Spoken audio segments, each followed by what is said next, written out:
Good morning students, I Naveen Garg welcome you to our science class. Students, today we'll study three topics: phases of the moon, eclipse and the satellites.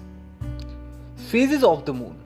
Students, you know that the moon reflects the light of the sun and the moon orbits the earth. Different parts of the moon get light from the sun and hence we see different shapes of the moon every day. For example, if one side of the moon is dark and the light is growing, then the moon is referred to as waxing, moving towards a full moon, that is Purnima. If one side of the moon is dark and the light part is shrinking, then the moon is referred to as waning, past full and moving towards a new moon. New moon is Amavasya. Here waxing is moving towards the Purnima and waning is moving towards the Amavasya. Let's see eclipse.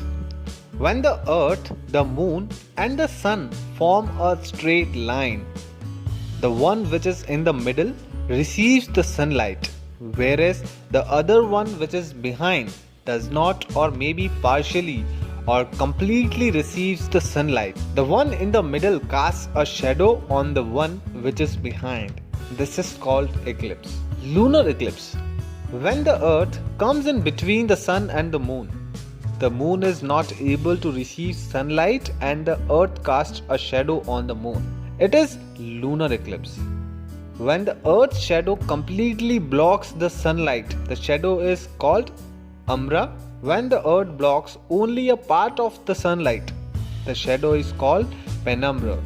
During a total lunar eclipse, we cannot see the moon at all. Let's understand solar eclipse. Students, when the sun, the moon and the earth come in a straight line and the moon is in the center, it is solar eclipse. The moon blocks the sunlight and casts a shadow on the earth. A solar eclipse can be partial or total, but the duration of the solar eclipse is very short. Now we'll talk about satellites. The moon is a natural satellite of the earth as it keeps orbiting around the earth. Other planets too have their moons which orbit them. There are some artificial satellites also made by the man.